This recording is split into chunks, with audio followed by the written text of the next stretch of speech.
right. Well, we are live. We want to welcome Simon Barry to our first live video broadcast. Thank you to Blab for allowing us to do this. It's only a month old, and what a great time for all the Continuum fans, the numbnuts, to get together one last time to talk to Simon Barry, not only about Continuum, but about his future endeavors as well. So welcome, Simon. Thank you. It's good to be here. Great. And you can see I'm wearing my Continuum shirt. I've got my Continuum hat, although that doesn't come out too well. But and Dave's, what cool T-shirt did you sport for today, Dave? It's the black one I was wearing to school. I thought you were gonna. I do have my Mist hat on. Oh, that's got geek. To know Mist. That's got geek cred. You're good. Good geek cred for sure. That's right. And just to warm things up, and Simon, you can help out with this activity that I'm about to do, because I want to ask the people in our chat room to see if they can remember some minor characters that were on the show. This is called, if I could bring this up, the minor character quiz, if you will. And hopefully this will not freeze up my... Can you see that? I can, yeah. Yeah, I can see minor character Continuum, but it's kind of cut off on the sides. It's covered up by all my Blab information. But so what you're going to do, and Simon, you can help us out this, as people identify these various minor characters, and we're going to start out easy. Simon, if you could just tell us a little bit about either the character or the actor, or sure. Some information that maybe the fans might not know. We shall see. Just so you know, no pressure. I didn't go too obscure. Good. I only picked characters who had been in at least 3 episodes. Okay. And you can see some of the people in the chat room are already guessing some of the people that are going to show up in this. So, all right, chat room, ready? Then cred to whoever gets the answers typed out first. All right, here we go. Starting off easy. You're not allowed to answer. Dave, you are, but you have to use the... Okay. I thought you were testing me. No. I did too.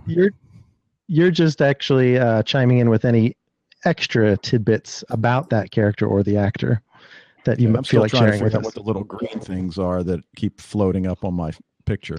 Oh, that's props. People are giving you props.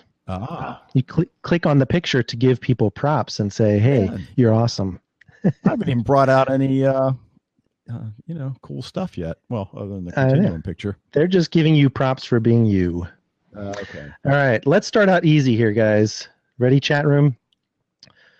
Here we go. Here's the first one. Let me turn off the text here. Who is this? There we go. Tautos with the first answer. Fast typist. Does Gardner have a first name, Simon? Yes, he does. Buddy. Buddy Gardner is his first name.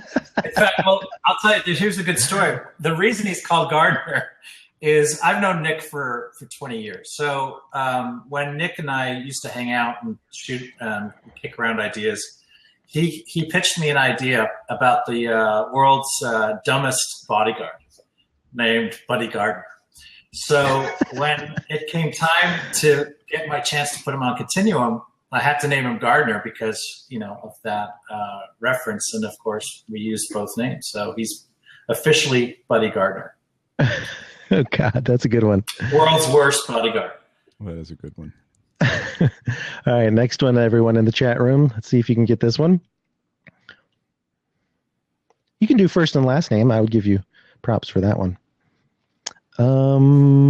Says James. Yes, it is the mayor of Vancouver. What's his name? You can do it. There's Paul. Hilo. Paul with the answer. Hilo, that's right. Hilo. Mayor Hilo. Yes, it is Jim. Paul gets the points for that one. Jim Martin. All right, see if you can get this next one. Any tidbits on Tomo Pennicott, Simon? Just an awesome guy. Very chill, very laid back, very socially aware, political cat. And that's true. and just a pro. Very easy to work with. Yeah, he's good on Twitter with all the different causes he supports. That's true. All right, next one. Again, first and last name gets you bonus points.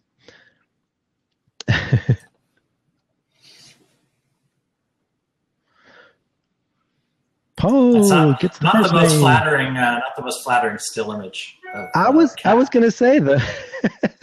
I was going to say her look in season 4 was much better than in season 2. I told you not to pick that picture. Nora Harris, in case you guys, there, Talto's got the last name. All right, next one. Some people knew this one was coming. Oh, yeah. If you can remember his first name, I would just think you were awesome. Ron. Ron.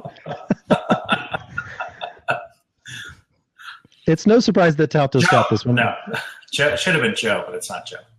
Stefan. Yeah, Stefan Jaworski, member of Liberate. First one to die, as Matt Leck just mentioned in the chat room.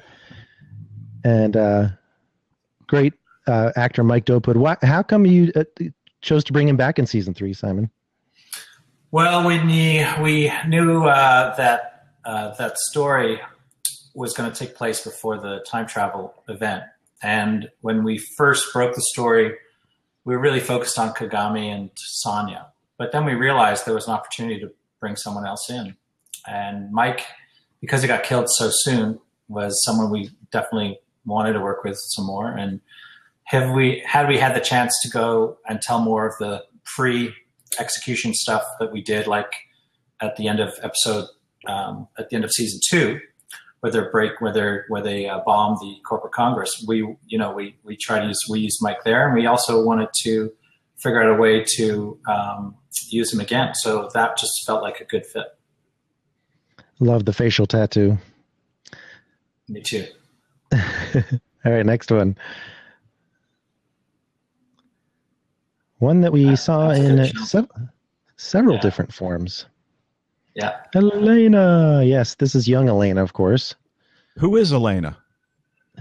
Elena, who is she? What do you mean, the actress's name? No, that goes back to the Cromwell video Mike did way back when she first appeared. Oh, I see.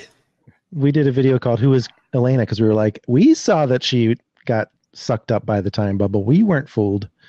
Yeah, we almost had to. It's funny, we almost had to recast her. When we shot the episode with older Elena, she was the actress who plays young Elena Caitlin was in the United States awaiting visa approval, which means you can't leave the United States. So she had to write a special letter to get permission to come back to Canada to be on the show, and she didn't know if they'd say yes or no, and they did. So we were lucky enough to work with her again. Cool. Yeah, Caitlin Cromwell was the younger version. As Paul notes, Karen Konoval is Elena Prime, as he puts it in episode 204. All right, here's the next one. Someone whose name is an anagram of his last name. That's right. Yes, Taltos is cranking it, I just have to say. As she did when she was doing the trivia stuff with Omari and Luvia right before season 3. Theseus's dad, exactly, Lisa. Good job. Roland Randall.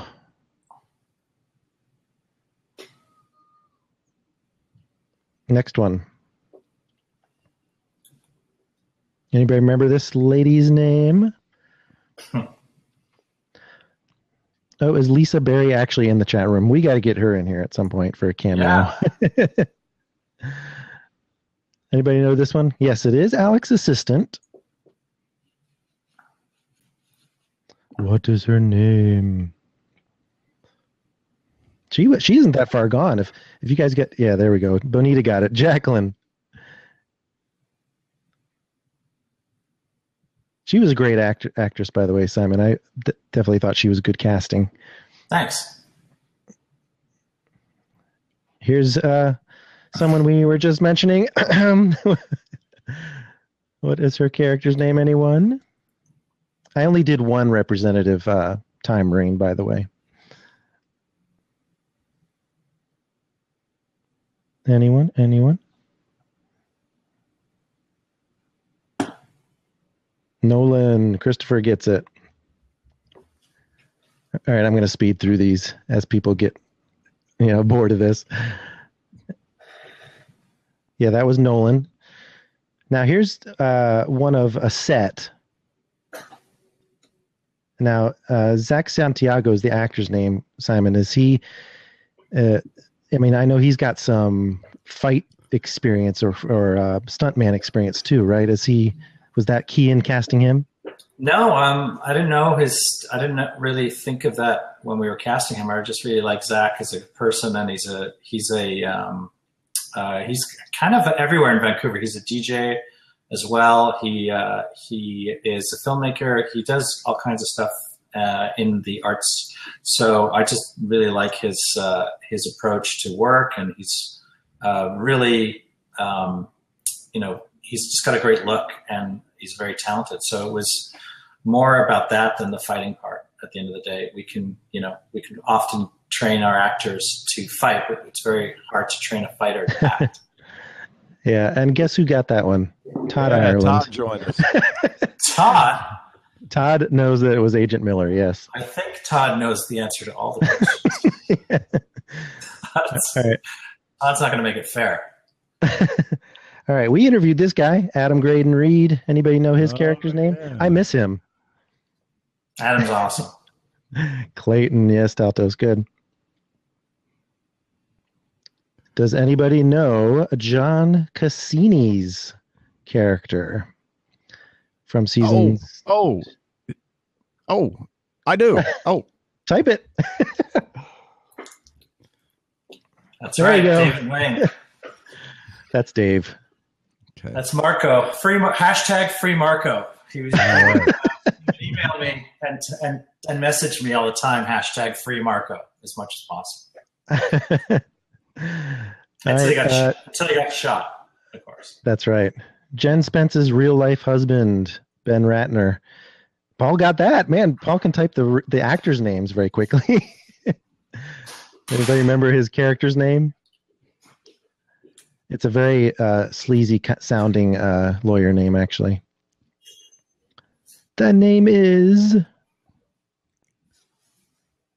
Saul. It's inspired by that. That's where we got the name.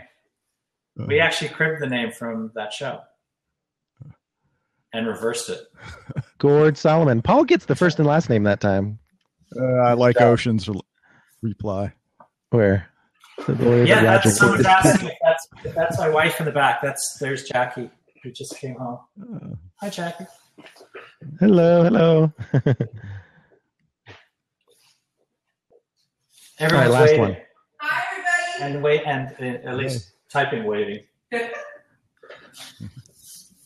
This is the last one, and then we'll get started on the meat of the matter here.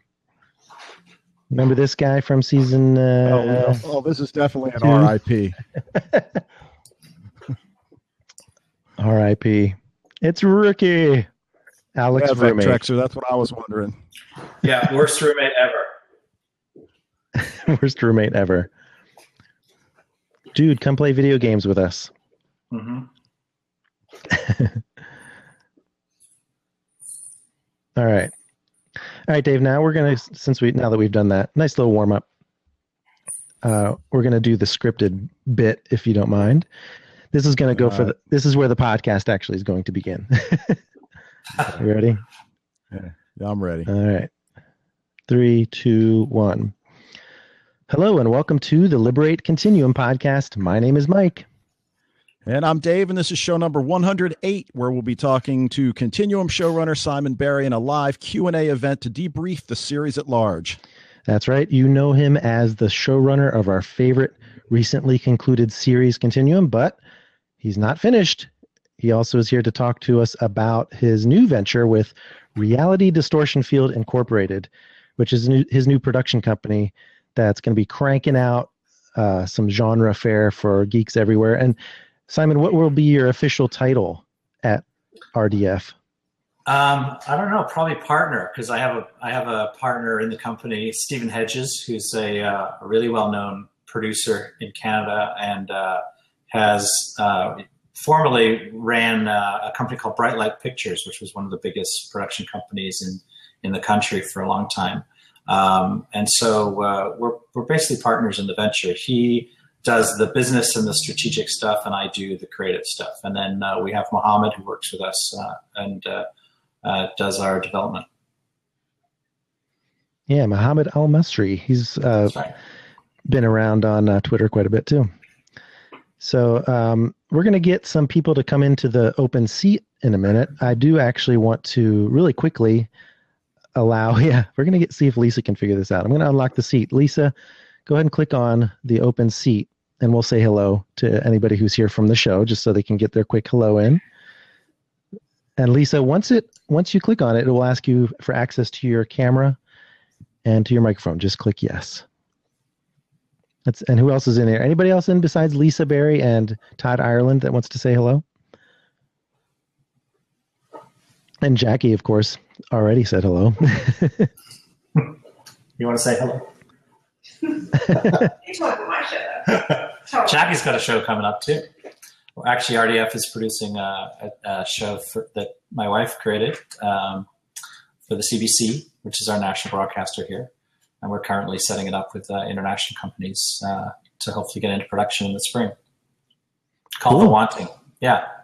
We'll put some information on the RDF Facebook and Twitter page about some of these new shows once we've got official announcement powers. Yeah, cool. That's one thing we have to do, by the way, is, Simon, if you want to put in the chat window over there where it says send a message, if you just type in or copy and paste the Facebook page that people can click on the like. For sure. Yeah, I'll do that. I'll cut and paste it. And it'll show up over there, and then people can click on it and like it. And then also the Twitter account is also RDF_INC if people are interested in following the ongoing endeavors of one Simon Davis Berry. Now, while we're waiting for people to come in here, Dave, do you want to start off with one of the questions that we have on our list here for Simon? Yeah, absolutely. All right. You've said that you've always known how the ending would play out, but that if somewhere along the journey one of the other writers had a better idea, you were open to listening. And I read an interview that was just published recently, but were there any other ideas that were presented to you? And if so, could you walk us through the process, like when that happens in the writer's room? Right. Well, that statement about knowing what was going to happen is you have to understand it's a very general statement. We don't make choices that are as detailed as what gets written ever. The scenes themselves, the detail of the scenes, that's really, really late in the game. The ideas that we come up with are really just guidelines. So nothing specific was developed regarding the ending other than the statement, literally just those words, she gets home to a better future. So to think that we had in mind the scene that was that back in season 1 is completely false. All we had was a notion of what the show might be at the end. So it's important. Okay, so it's important that you guys understand that every detail is part of the process. The ideas themselves are just big macro ideas that are placeholders. The reason I said something better comes along is because you don't want to pin yourself in a place where you go, because I said this 4 years ago, we have to honor it. That's ridiculous, number one. Number two, there's a bunch of people collaborating on the show. Oftentimes a better idea comes up, and we will use it. So I'll give you an example just to finish the question. At the beginning of season 4, Shelley Erickson had a pitch for the ending of the show that fit into the guidelines, but was very different. And the idea that Shelley pitched was that we could use the Traveler to do basically a end run and merge both Kiras, the one from the show, essentially the one we've been following, and the Kira that was born into this new timeline. So essentially it would have been, kind of a freebie, no twist, just kind of a very kind of perfect ending in a way, but without that, continuum stuff. So that's an example of something that we played with for a while. And then ultimately we decided that we wanted the complicated ending more than we wanted the easy ending. Yeah, I think that was a good choice. Did you ever seriously consider having her stay in 2015? Never, not once. Okay. Yeah. That was a theory that was being bandied about on our podcast.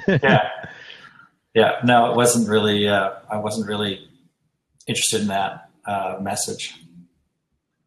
Now, we're going to have people that maybe are too shy to come into the chat, and that's fine. But you're welcome to do that to ask your question, or we can just read your question from the chat as well. And I saw one here from Todd13 who says, did fan feedback influence any writing choices or direction? Yeah, fan feedback is it's a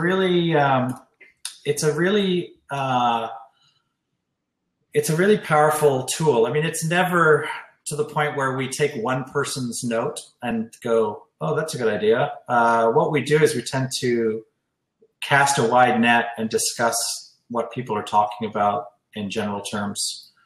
It usually only happens at the beginning of each season, and it's always in retrospect because we're so far ahead of the audience in the writing and the production.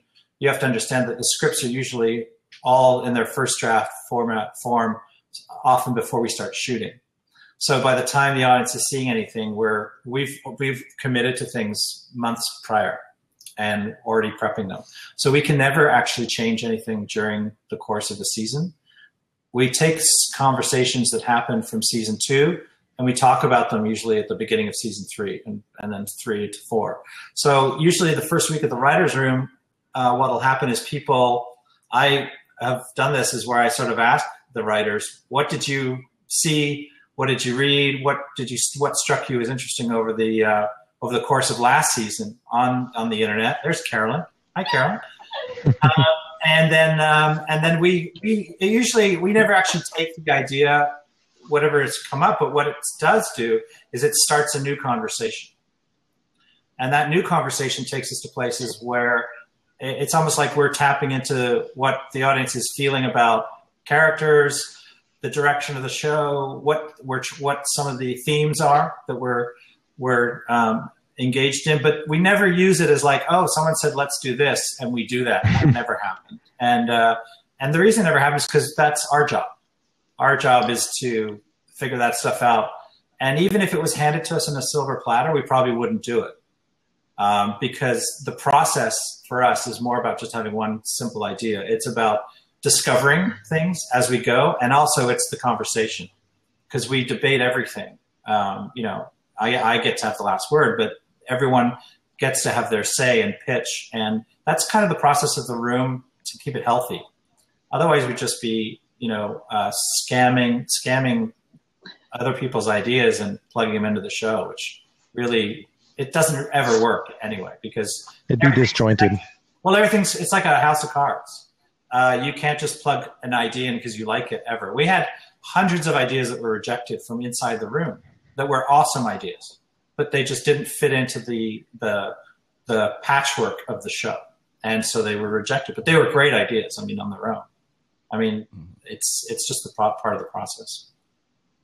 And remember, we're talking about 13 episodes or 10 episodes or 6 episodes at once. We're never talking about one episode. Everything is connected. So one idea that works in episode 3 sometimes gets rejected because it doesn't pay off in episode 10. Cool. Well, as you can see, I just want to point out that Carolyn, in the course of 30 seconds, has 511 props. I know. Come on. What the heck is up with that? Do you have a question? Well, really, I had a couple minutes because I'm at work. I wanted to, yeah, because Mike and I never do this at work. No. And I don't listen to your podcast at work either. I just wanted to say, because I had a couple minutes before I leave from work and I'll lose your guys, but I wanted to say thank you for an amazing show. It showed so many great things and it brought me so many great new friends. obviously, because I have a bunch of props there. But I've just met so many great people, and I went to Dragon Con where I met Mike, and we had a blast. We actually met Kamani too while we were there, and we went to dinner with Omari. And I mean, all of this was because of the show, and I've met so many great friends like Rich, who let me go to Vancouver with him in April. And all of this was because I started watching an amazing show called Continuum. And I just can't wait to see what you do next, Simon, because I just think you're amazing. So that was really all I had, because I'm going to have to leave here in a minute or two. But I just wanted to say thank you. And I greatly appreciate the amazing show, the smart TV, because there's just not that much smart TV on TV anymore. So, I mean, the best things are coming out of Canada. Except for Defiance. I do have to say I did like Defiance too, but I loved Continuum. It's been my favorite. I know, right? Stupid Syfy. Well, at least they sort of got an ending. Yeah. But, well, Murphy's a Canadian, isn't he? I thought he was a Canadian. So that counts. Yes, yeah. Kevin. Yeah. Well, and, you know, Roger's got another show, Dark Matter. So it's a good show too. And I'm really liking Dark Matter and Killjoys. So I'll keep watching them in hopes that Syfy will keep them. But really, I just wanted to say thank you, because it was an amazing, smart show, and it brought me so many awesome friends, and I just couldn't.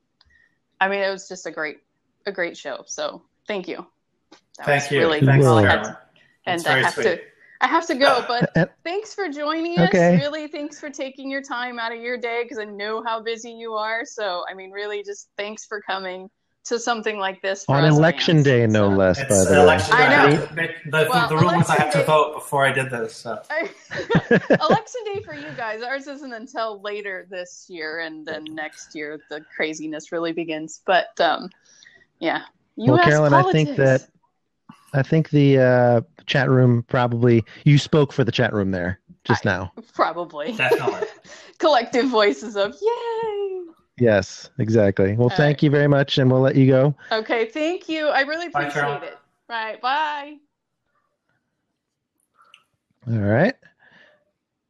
And anyone else who wants to pop in here? All right, we got somebody else. Whoops. I've got a spinning ball. Hold on a second. The rainbow ball of doom. All right, well, Mike, why don't I throw another question? Yeah, go ahead. All right. Well, one thing I did want to ask you at some point is, how do you go about choosing characters' names? Yeah, you mentioned it's a variety of things. Earlier. Yeah, sometimes sometimes it'll be something I collect over time. I'll hear something, or I'll see something like a football game or a baseball game, and I'll go, that's a name I think is memorable. You know, something that'll stick. Sometimes I steal friends' names, family members. It depends. It's usually it's this funny thing that you either comes very quickly and naturally, or it's something that you have to kind of fight and figure out. But you do want to have distinctive characteristics to the names when possible. Okay. We lost Michael. He's gone. Okay. Now, I think I read somewhere that Eric Knudsen did not audition for his part. That's true. Correct? No, he did audition. Oh, that's not true. Yeah. Okay. Well, one of the things I was going to ask you, I assume most of them, if not all, auditioned.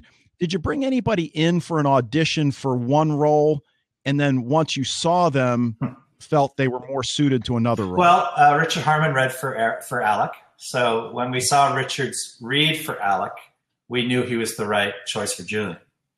So we didn't make him read for Julian. We saw his Alec audition, and then we offered him the Julian part as a result of that. And then Stephen Lobo actually read for Carlos.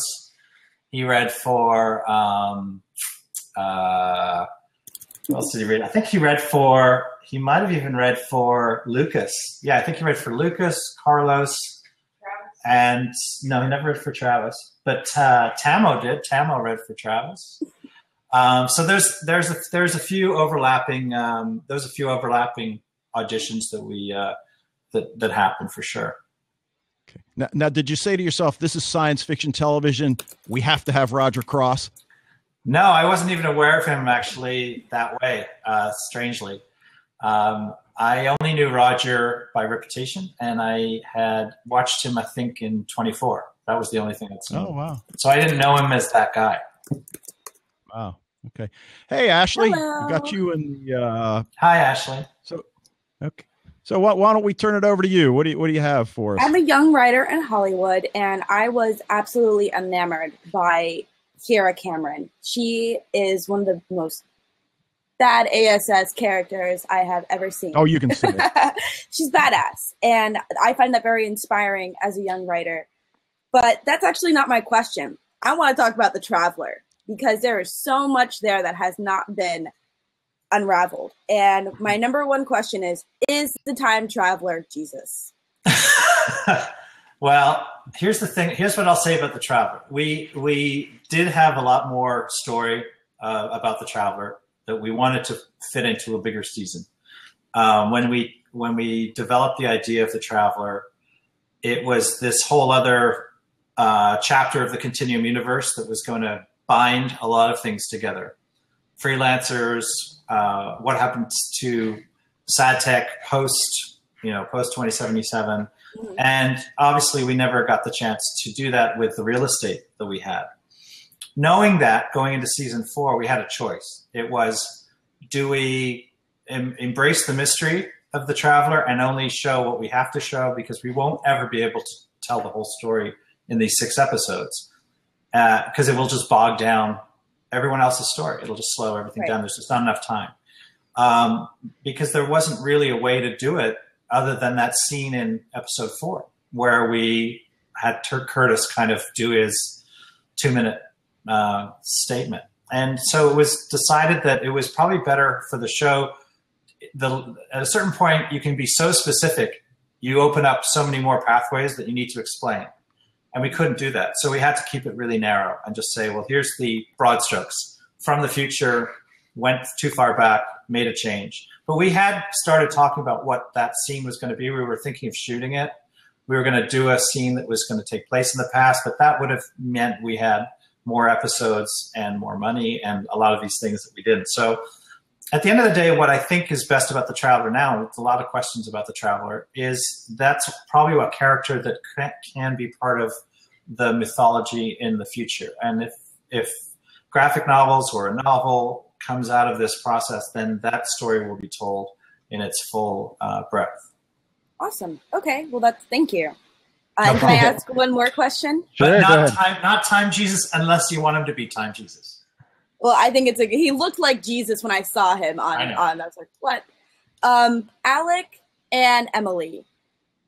I felt that she left, very rash and prematurely, which in some ways does work with her character. But what was the longer storyline between them?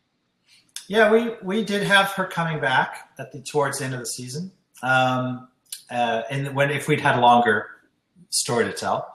And at one point, actually, she was going to be in the last episode.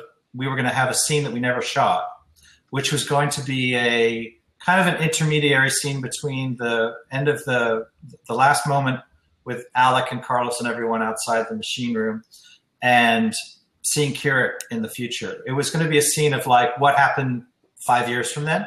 Okay.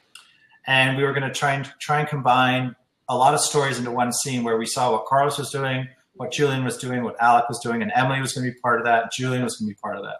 Unfortunately, we didn't have time. And once we got the script and we looked at what we could actually fit in, there was so much to squeeze into that episode. We realized early on that scene was going to be something we would end up cutting. And if we filmed it, we would spend money that we could have used on visual effects or on parts of the show that we needed to spend money on. So we made the decision just in prep to not shoot it. Understandable. Just because it was going to be, it was going to take away from the other parts of the show. Great. Well, it has been a pleasure talking to you. You are one of my biggest inspirations as a writer, and thank you so much for doing this. My pleasure. Thank you. Thank you, Ashley. Bye. And I just put up again, in case people want to follow Reality Distortion Field Incorporated. That's the new company. It's on Facebook.com and on Twitter.com/RDF_Inc. Apparently in the new Steve Jobs movie, we got a shout out about 4 times. Oh, yeah. Go figure. So, yeah, it's good timing for us. That movie's in theaters. Yep, that gets a big mention. Oh, Gabriel's microphone's not doing too well. Hold on. Yeah. Oops, sorry, Gabriel. We got weird audio issues. Gabriel, you're gonna blow up. Yeah, so if you don't feel offended if I kick you, it just, sometimes you got to figure out what's going on with the headphones and the microphone. Technology. Let's see what Alberto. Now, Simon, you mentioned graphic novel. Obviously, I mean, is it too early in the process to think about a movie down the road? Well, it's never too early to think about it. It's a question of, is anyone going to do something about it? I mean, I don't have the the power to say, oh, let's just make a movie, and it happens. That's not what I do. So it really would take the companies that own Continuum. I don't own it. When you sell something, you're selling it to somebody. So every writer, when they sell their project, is handing over the rights. So it's not mine to put out there and say, oh yeah, we're going to make a movie. The people who own that IP, that intellectual property, they have to make that choice, and they have to make that decision based on whatever market factors they perceive as being realistic. The idea that Continuum has a value as a movie is directly related to what they believe is going to come in from the box office or from SVOD or from Netflix or iTunes. So somebody somewhere has to do the math. And obviously, I'm not telling anyone anything that's news. The ratings on Continuum were not, Spider-Man level. So the idea that someone is going to throw in a ton of money to make a Continuum movie based on the number of fans out there, it's probably not like something that people are, sitting on waiting to do, because I think what has to happen first is that the Continuum probably has to grow.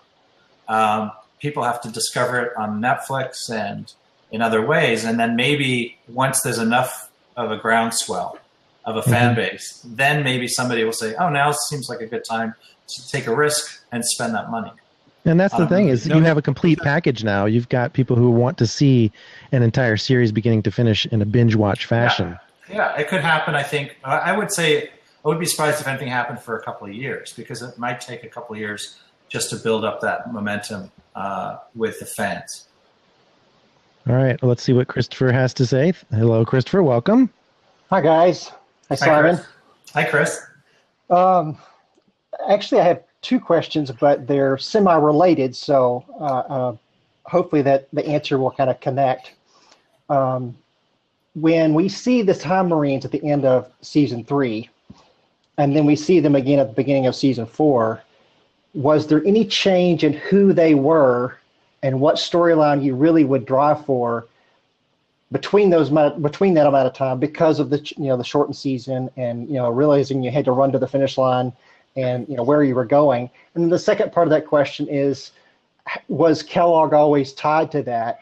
And his ending is kind of apropos. I mean, his selfishness sent him back to a place that he wasn't intending to go to. Right. And was his ending always going to look kind of like that? And I love that it was open ended. We don't really know what happened to him, but we assume that he had a either short and exciting end, or a very boring long life of nothing. No, he became king, according to Dave. According to Dave. I have a great theory. Let me answer the question backwards. So I'll start with Kellogg. Okay. Yeah, that was not something we had planned or was baked into how we were going to end the show. It was something that came out at the very. Actually, I think when we were breaking the story, we did talk about him going back to dinosaur times or something like that. But we knew we couldn't afford to do that. Get it on it, Adam Stern. Come on. So I wish. So we didn't have the specifics, but we had a placeholder. And then when I wrote the script, I figured out, well, these are the parameters of the show. We can do this. Yeah, nice. So, and as far as Kellogg moving forward, when I wrote that scene, I was aware that was an interesting story on its own. That Kellogg sent back to, pre-colonial North America, what could be an interesting story. And that, if, after this show, and, I'll probably be busy for another year or so on a show that's about to start. But the idea that I could write that story would be kind of fun. So maybe I'll get the chance to write that story in novel form or graphic novel form, something. But I do like that character a lot, and he's awesome. And he's very near and dear to me. So, and I love Stephen Lobo. So I'd love to find a way to tell more stories about Kellogg. Well, in the meantime, that's also a cheap show. Dave will be writing fanfic about Kellogg. Yeah, Stephen Lobo in the woods. I can finance that probably. Maybe I can kickstart that show. What do you say, honey? Yeah. Jackie says yes. She'll direct it. Jackie says yes. Yeah, but that's something we could as the people who are making Continuum, we could sort of say, hey, wouldn't it be fun if we did a little side story about what happens to Kellogg, and go out with our Canon 7D and iPhone and shoot it. I don't know. That'd be fun. Yeah. Well, I see him in a year sitting on a throne with his robes, gold on both sides, and he's in complete charge. Yeah, well, it's the Pacific Northwest, so it'll be leather and fish and bear skin. Yes. There you go. Yeah, but he knows about. They didn't find gold until 1860 or something. So yeah, but he knows where to look. He knows where to look. That's true. But it doesn't have any value. Yeah, you can't sell it except for pelts. So he could be the king of pelts. He could start the Hudson Bay Company. So the second part was the Time Marines transition in their storyline and where they came from. Okay, so the storyline at the end of season 3 was definitely about Kellogg's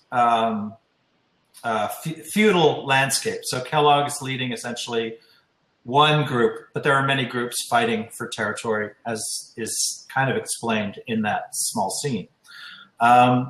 We always wanted to tie what was happening in that timeline to the beginning of season 4, but there had been changes in that dynamic from the time that Brad had left to the time that the Marines arrived. So something had changed. Something major had changed.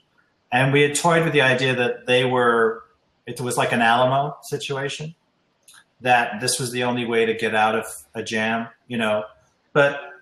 and that was a good ruse in a way too, but we thought, we started saying that was the story, that they're in trouble, they're cornered. This time portal that they've built in the future is the only way to get out. And that was a good excuse for Brad to get behind. He could get behind that. And then we realized that we did want something larger to fight for than just a rescue mission. So we added the layer that older Kellogg had seen this not only as a situation that was a problem, but an opportunity. So instead of it just being, let's get away, he was like, let's not just escape, let's invade as we escape. And that way we can kill two birds with one stone. And win before the war begins. Nicely done. Yeah, thanks. Nicely done. Well, I'm going to sign off, but I do want to echo what everybody else had said, that, absolutely fantastic show. Smart television is few and far between, it seems, and you guys created something exceptional, and we are all eternally grateful to you for all the hard work and all the effort that you guys put into Continuum. Thank you. Well, I think you guys have brought so many new eyeballs to the show, and will continue to. That it's a great way to keep Continuum going in a lot of ways that we can use to leverage more stories down the road, hopefully. Awesome. Well, thank you. Thank you for your time today. Thank you, Chris. Appreciate it. All right. And I just want to bring in one question from the chat room from Healthfinder007, who says, was there something specific that inspired the Kellogg Warlord timeline, like the way that it came about? Oh, you mean the story-wise or the look? The whole thing, 2039, and maybe Healthfinder007 can clarify that. But yeah, I thought they were referring to... we thought that, well, remember, we were operating in this new timeline that was what was happening in season 2 and 3, and we were just going, well, what would Kellogg do if he took over Pyron? What would Kellogg do if he didn't have these obstacles? He would probably screw it up. Yeah. He would probably achieve some kind of control, but it would be imperfect. And so we saw his moves as always leading to problems.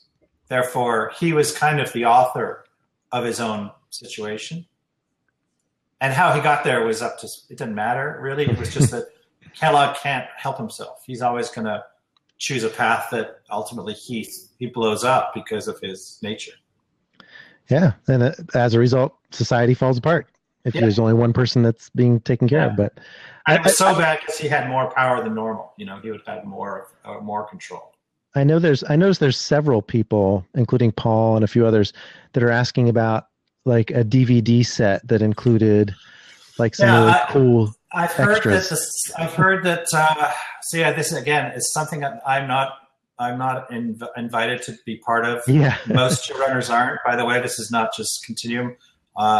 Every show has a separate existence in DVD life that is controlled by the studio. In our case, it's Universal. I have heard through the grapevine, and this is not by any means official, that there is going to be a box set that will be maybe the only way to get season 4 is that you get this package. I don't know if that's true or not, but I imagine the goal would be to pack it with as many extras as possible, simply because you're asking the fans to rebuy some old seasons if they're going to buy season 4, and you're going to want to give them more new stuff. Now, that's not me knowing anything other than stuff emails I've intercepted, honestly. So I would wait until Universal Home Video announces it, and then we'll know for sure. But wouldn't they contact you about maybe doing commentary? No, I mean about doing commentary. No, we do it ourselves, and then we just provide it to them and hope that they use it. Oh, okay. So we've already re-recorded the commentary for 4 already, on the off chance that they would use it. We did that every year. Oh. But we don't decide. Okay. We can't tell them what to do. It's the other way around. I have a question that actually ties into all this. What about this, and what would have happened if this had gone? And most of that ties into the shortened season 4. But I have a question that has nothing to do with that, and that is, what would you have done with Escher had Hugh Dillon been able to? I wrote the scene. I was going to kill him, but it was a much better scene than what we shot. I had Kellogg kill him, actually. There was we had an episode written where Escher is. To put pressure on Pyron, somebody poisons Escher. And ironically, the solution to his Todd Ireland may have to chime in to remind me here. The solution to it's like he's been poisoned and it's a ticking clock kind of thing. The antidote basically is the only way to get the antidote is to do something that nobody wants to do. And so finally they get the antidote, they do what's needed to be done. The antidote is given to Escher. He is cured, only to be visited immediately by Kellogg, who murders him. And so that was a scene we wrote, and that was the scene we wanted to shoot. And it was right at the beginning of the season. So we tried to organize it with Hugh, but it just the timing didn't work. So we had to kind of jerry-rig this alternate time scene we were very lucky we could do that, because if we hadn't had the 2-week Alec time travel, we wouldn't have ever been able to replay that scene. So we reshot that scene with Kellogg, and we shot Stephen doing different things so we could intercut it with Hugh, and then have the double get shot. And we got to see that cool Marta Barixa art too, as well. Yeah. Again. What about Emily? I mean, she had some pretty rich backstory that didn't get to be told. Yeah, we didn't really plan anything that we didn't do. We were trying to keep Emily's backstory kind of mysterious, actually, and we wanted Alec to discover more of it as he went along. But we weren't really going to film, flashback scenes or anything with her. It was more an unfolding onion. That Alec was going to be peeling back the layers to. And there wasn't really anything that dramatically changed that. Okay, yeah, I just picture her having some kind of really rough and tumble past, and there was a mention of a boyfriend or a couple other things. I can't remember. I mean, a lot of that came up in Breaking, but we didn't plug it into the script, so it was never so specific. It was really just general conversation. But yeah, she had a really checkered past. I mean, she was in a prison in Cambodia or something. I don't know how she got into that situation, but we shot a little scene, prison surveillance camera of her in some Southeast Asian prison getting the shit kicked out of her. All right. Or vice versa. She was kicking the shit out of someone. Of course. Yeah. Rich wants to know about... Todd's telling me it was Myanmar. Myanmar. Yeah, it wasn't Cambodia. Rich wants to know, because that's really important. Rich wants to know, was Pyron still around in 2039, or were all the corporations gone by then? Yeah, I think by the time it got to feudal battlefield landscape, the notion of corporation was irrelevant at that point. There was no power, there was no water. I mean, it was anarchy. So a corporation would have had no meaning. Yeah, and I apologize in the chat room if I miss your question. It does go by fairly quickly. I do see one here from Joe S. Joe. He says, Syracuse. Joe Syracuse. There you go. Are there any TV shows that influenced the writing of Continuum? Yeah, Star Trek, the original series, probably just socially. Probably, I don't know. I mean, it's nothing directly influenced the show. I would say more influenced how the show came to be. We never really referenced TV shows when we were in the room one way or the other. We would talk about plot points from other shows, but we never really felt like we were trying to fit into a category of shows that already existed or already be on the air. We talked a lot about The Twilight Zone, and we talked a lot about shows that we loved, but had nothing to do with Continuum, like The Wire and Game of Thrones. But we weren't really having those conversations in the context of like, oh, let's do this. It was more just, oh, wasn't it awesome how they did this story and how this unfolded? And the best in what TV can do is for us an inspiration to try and do the best on our show, essentially, as fans, All right. Well, here's a question that Fox 2K11. What's the full content of the note Old Alec? Well, did it fly by already? Oh, what's the content of the note Old Alec hid in Kira's CMR? Yeah. And who young Alec found, and what was, spoilers ahead, on the note Jason wrote in the finale? Yeah, what did Jason write? I want to know that one. The full content of the note in Kira's CMR. Well, we never really we showed basically the most important part of that message. There's nothing really we wrote specifically that we didn't include. We included all of it in that scene when it's typed up. So there was, we left it open-ended to a point because we thought later we might be able to plug in a conspiracy.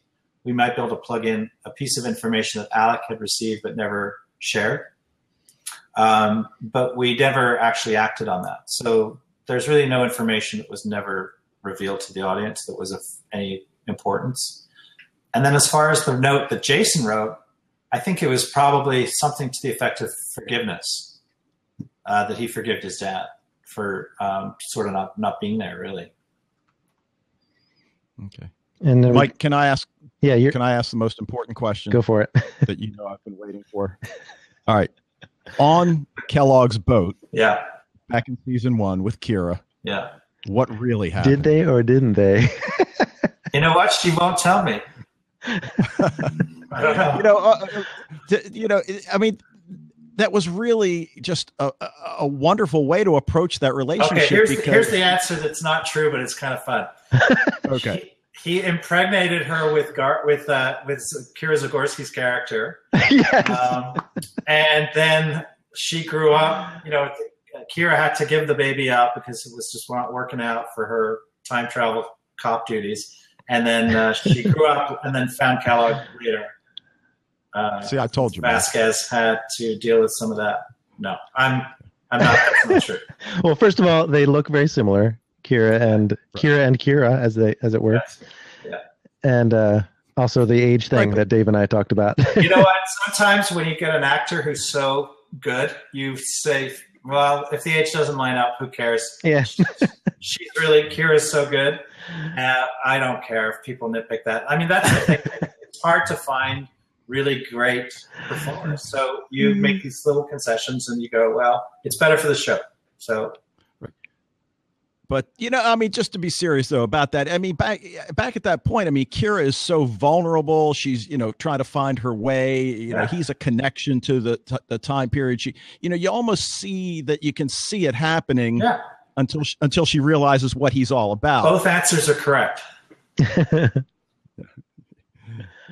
All right. Well, by the way, think about it. If I told everyone everything, we wouldn't have anything to talk about now. That's right. Greg has a question. We'll cover that in the movie. Greg MS says, was Kira so influential that she had to be sent back to her time to stop causing any more big changes? Like, was there something special about Kira, in other words? Well, we definitely did see that her doggedness as a cop in terms of uncovering what was going on with old Alec was an extra reason to use her.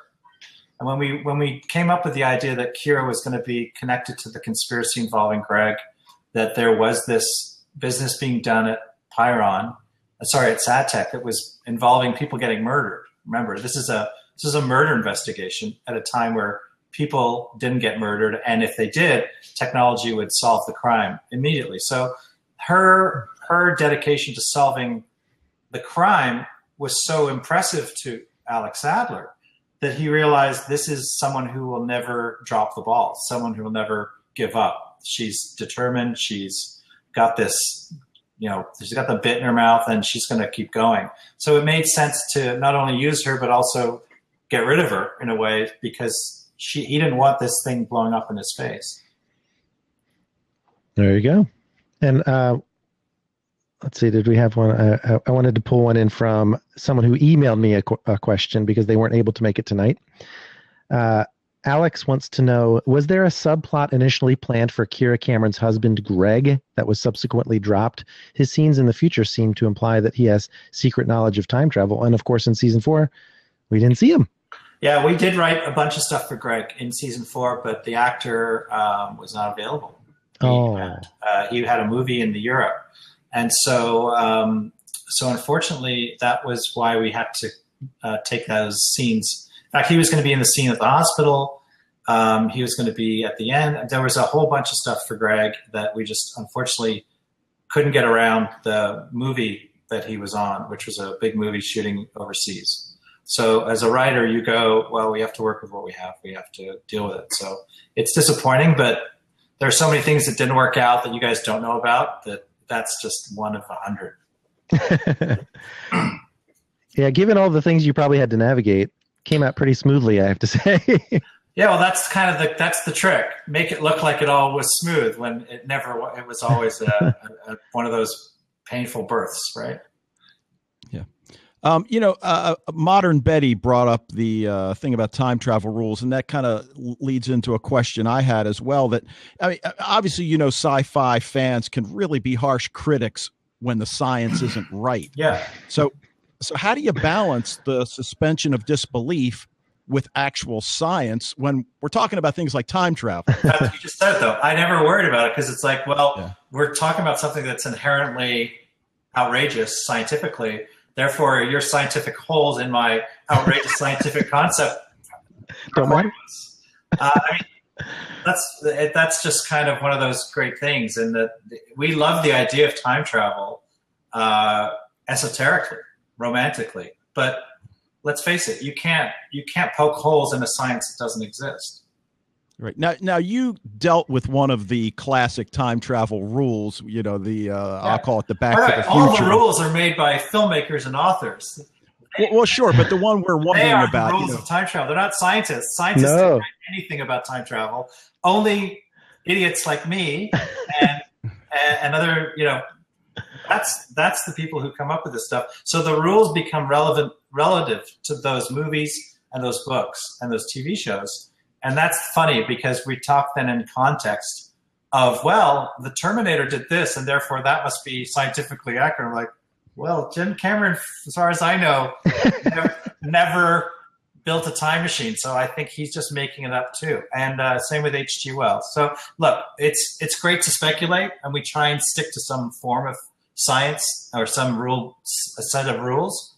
But, you know, I explained this to one guy one day who was asking me about time travel, and I said, you realize the Earth is moving at 50,000 miles per hour through space, right?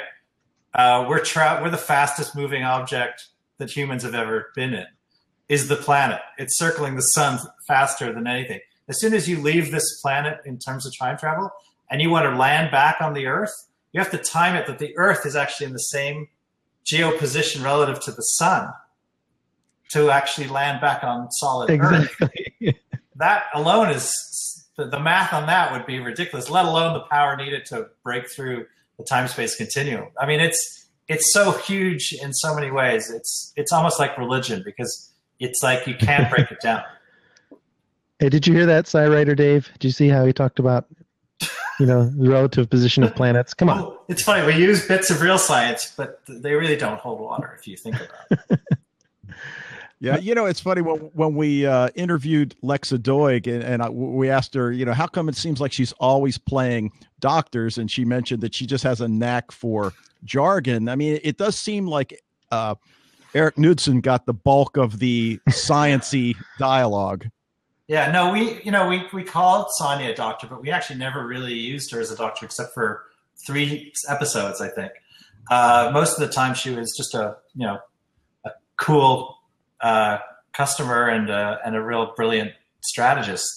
It wasn't really about her being a physician as a character. But Eric is unbelievable. He not only could, speak these crazy speeches we wrote for him with all this technobabble. I only found out later, I think it was this season, I only found out from Eric that he actually would go back after getting the scripts and look up all the stuff that he was being fed, because he wanted to know what he was talking about. He didn't just want to say the words and not know what the context was. He actually did the work, which I found so impressive. I don't think most actors would do that. They would just sort of make sure the pronunciations were correct. Eric actually went home, went on the web, and when he got a word like, quantum stream or I don't even know some of the stuff we threw at him, he would look it up so that when he said that, he felt that he knew what he was talking about. I got to bring this in before it scrolls off the screen here. Tautos wants to know if Mark Sadler had knowledge of the future through his association with the Freelancers. Yes. Or was he a time traveler? No, Mark Sadler was not a time traveler. No. Mark Sadler was a guy working for the Freelancers after Jason returned, and became connected to this story because he was essentially, the loop was closing. Remember, it's his own grandson. So he was pulled into this story through Jason and became disenfranchised, we could say, with the way the Freelancers were operating. For us, the Freelancers were not a perfect representation of anything. They were a flawed, pseudo-religious cult that was an outcropping of something the Traveler had done, and what the Traveler represented. And we'd like the idea that, well, this is not so unfamiliar, that things that happen far in the past can have an influence that stretches into the future. And it's sometimes not something specific, it's an idea, like religion, So the Traveler represented a lot of those concepts that, time travel isn't just about the immediacy of the time you're in, it's the ideas you plant that can change and evolve after you and have unintended consequences. So a lot of what we value in time travel stories is what's happening right now, but the truth is, those actions can have an impact 30 years from now you never planned on. And I imagine the Traveler probably came back way, way back in the past, was trying to fix what was broken, brought in some people who were acolytes to help him, and then left, and then came back and discovered, to his horror, they basically created a cult around him and went, no, this is not what I had in mind at all. This is not what the plan was. The plan was to do something else. But of course, we take these ideas that are big and we run with them as human beings. So it was a natural outcropping. Follow up to that from Modern Betty. Does that mean that they believed that the Traveler's timeline wasn't the right one? Well, that was their dogma. Their dogma was they were convinced that the Traveler had educated them into thinking there was a path to get back to everything being normal again. but no one really knew what that path was. And that's the funny thing. Everyone says, well, I have a job to do, and it's to get from A to B, but nobody knows how to get there. And that was another play on sort of the ideas of what religion are and what cults are, is that you can have a direction, but the way you get there can always be flawed. All right. So I guess in a way, he is Jesus then. No, I just figured it out. No. That's right. I'm kidding. We are coming up on the end of our time here, unfortunately. But I'm so happy that everybody has all these great questions, too. I'm just making sure we covered at least one for everybody. Yeah. That wanted to ask a question. All right, here's one from Richard, and we'll make this the last one. When Kira this is Richard Murray, Night Rider 2007. When Kira, Rich Pachowski did get a question in, by the way. Okay, I'm glad. When Kira improved the timeline, would that have nullified the Traveler's existence? Like, where did he go? Okay, that's a big question. I mean, the idea was that everything essentially within the framework of the Continuum universe was a byproduct of the Traveler, if you think about it. So everyone was living in this contained system, but the perspective of time travel is relative, and only relative, because Kira and Alec are our eyes in this universe, right? It only matters to them because they're the ones experiencing it. So you kind of have to choose your battles in terms of what's important to which character, because once you've said, well, it's the Kira and Alec story, you're sort of committed to that in terms of time travel. You can't start bopping out and taking other characters' time travel stories and making them the most important one, because it's you've lost at that point. Your relativity is out the window. So we liked the idea that there was a general sense that the Traveler had an impact on time, that everything that happened in Kira's universe was maybe a byproduct of that, but we didn't want to get into the specifics because we could make a whole season about just that. Yeah. Complex system of A plus B plus C plus D plus E equals all these things. It was much more interesting to tell the story of, a cop who had no business being in a time travel story from a point of view of knowledge or science or intent, and wondering what it was like for her, from her perspective, to be swept up in a story that was about Liberate and about old Alec and about the Traveler and the Freelancers. I mean, all of this was the big universe around her. She was just stuck in the middle, kind of experiencing it all. So yes, we could probably spend another hour talking about all of these points of reference in time, but the stories aren't the Traveler stories. This Traveler is an outlier. All the characters are outliers in a way, except for Kira and Alec. They're the only ones whose time travel is important and relevant. And so, yeah, the idea was the time traveler knew that Kira fixing this portion of the timeline was the last maybe step in his bigger problem, which was to get himself back to his time. That's what we were thinking. But we were no more specific about it than I just said to you. We didn't need to break it down because we knew we weren't going to tell it all in the story this season. But we have copious notes, don't we, Todd? Lots of notes, like hundreds and hundreds and hundreds of pages of notes. Are you able to tease anything that Reality Distortion Field is working on? How many things do you have in development? I can. Well, we've got about a dozen shows in development, about 5 that are close to going forward in one form or another. The one thing I can talk about is something that RDF, we're working with the actor Eric Balfour and the producer Warren Littlefield and MGM. And what we've done is we've optioned a series of books called the Starbound Trilogy. The first book is called These Broken Stars by Amy Kaufman and Megan Good. And we're going to adapt those books into a television series for MGM. We haven't actually set it up yet at a broadcaster. We're about to start going out with it. But because the announcement has already been made with Warren's involvement and the books, it's not a big deal that we're now attaching RDF to it, and I'll be the showrunner on that as well. So when it gets greenlit, which may not be for a year, we'll be hopefully going into production on that.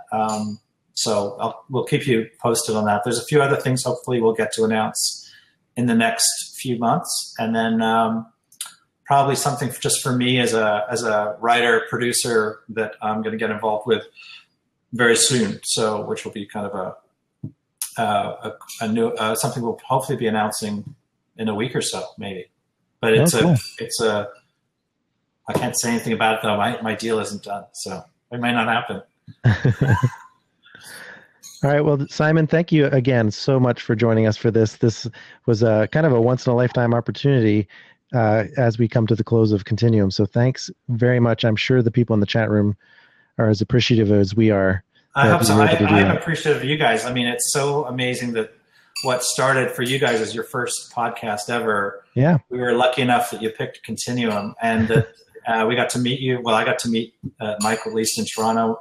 And sorry I never got to meet you, Dave, but maybe at a convention sometime. And that you guys really were carrying the message for us and probably responsible for organizing what has got to be the most passionate, informed, intelligent, and fun group of fans anyone could ever have. So thanks for being the hub of the wheel in so many ways of our community. Thanks so much, and props to a lot of the people who are in this chat room right now, by the way. I know a lot of these names. I mean, it's amazing over the years that the same names keep popping up again and again, and it's been really fun meeting people in person. I got to meet some of you guys in Vancouver, and I think down the road, wherever I go in the world, if there are Continuum hubs of fans, I'll definitely make an effort to reach out, as I did with Rich in London last month, and we'll see if we can just keep that going. And I got to see a couple of fans in LA recently, so it's been fun just checking in. Yeah, some of these guys were behind the hashtag Renew Continuum. Yeah, and we hopped on board that. We were not part. We didn't start that, but it did have an impact. It helped us get season 4 for sure. So that's on the fans. That's on you guys, and I'm really grateful to have the chance to finish the story. And I think it has a lot to do with what the fans were doing, the passion with which they were showing it, but also just being together as a big group. I think that really has power. When fans get together and act as a group, it shows broadcasters that numbers mean something, and they do. Thanks, guys. All right, Dave, we're going to script here. Ready? I'm ready. That's it for this edition of the Continuum podcast, but there are still 2 more left. We have our DragonCon audio coming up soon as a bonus podcast. And next week is our listener feedback extravaganza, where we'll be hearing from, God, it's got to be like 25, 30 numbnuts all around the world as they say goodbye to this great series. And there's still time to get in on the listener feedback podcast. Just email us your thoughts at feedback@continuumpodcast.com. You can use our SpeakPipe to record a message at speakpipe.com, Continuum Podcast, or leave a voicemail at 773-LIBERATE-8. And thank you once again to Simon Barry for joining us this evening. We'll be keeping an eye on Reality Distortion Field. Make sure you like them on Facebook and follow them on Twitter to see if we can catch lightning in a bottle once again. Starbound Trilogy. See you around, everybody. Bye, everyone. Take care. See ya. Shaboof. All right. I'm going to stop GarageBand. Stop GarageBand. All right. You guys getting a little behind the scenes of hear how we record the podcast. This will all be released as a podcast. You can do the replay right here on Blab, and it will also be probably published on YouTube for those people who didn't make it. And I saw Mike. Mike, I saw you in the chat room too late. I feel bad that I didn't get your question in. Sorry about that. Micro13, whatever your Twitter handle is. Oh, but man, I mean, what a turnout, man. This was cool. Yeah, that was even more people showing up than I thought. Because, of course, you get like 40, 50 people in here. That's pretty big for Blab. Yeah. Even for a non-niche topic like this. Yeah, and I would have worn a cool T-shirt, but Champion is paying me to wear this one. Okay, actually, they're not. That was a lie. Where's all your show and tell items? Well, the ones I usually put up, I thought maybe weren't appropriate with Simon here. So, guys, thanks so much. And I'm so, what else I'm happy about, Dave? People actually jumped in on the suit. Yeah. Because last time I did one of these blabs, no one would do it except other podcasters. Yeah. because we like to hear ourselves talk. Yeah. Speaking of which, where was Emily? Yeah, come on. And Carolyn somehow is still in the chat room. I don't know if she's left work or not. Writer Dave, it was so nice to interact with you in real time. He follows the 12 Monkeys podcast as well. Oh, cool. Who else do I have to say hi to? Hello, Richard, who's been my confidant in direct messages on Twitter. Obviously, Todd Ireland was here at the beginning. I'm not sure. Well, he's still here. Yeah. Oh, no, he left. It says later podcasters. Okay. Lisa, hello to Lisa. She went to the Vancouver meetup. Who else is in here? Who haven't I said hello to yet that we know?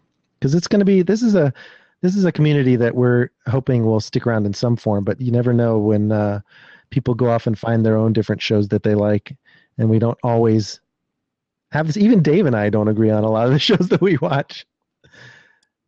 Dave likes that show called Arrow. I'm not a big fan of that one. Yeah, I'm starting to wane a little bit on that one, but are you?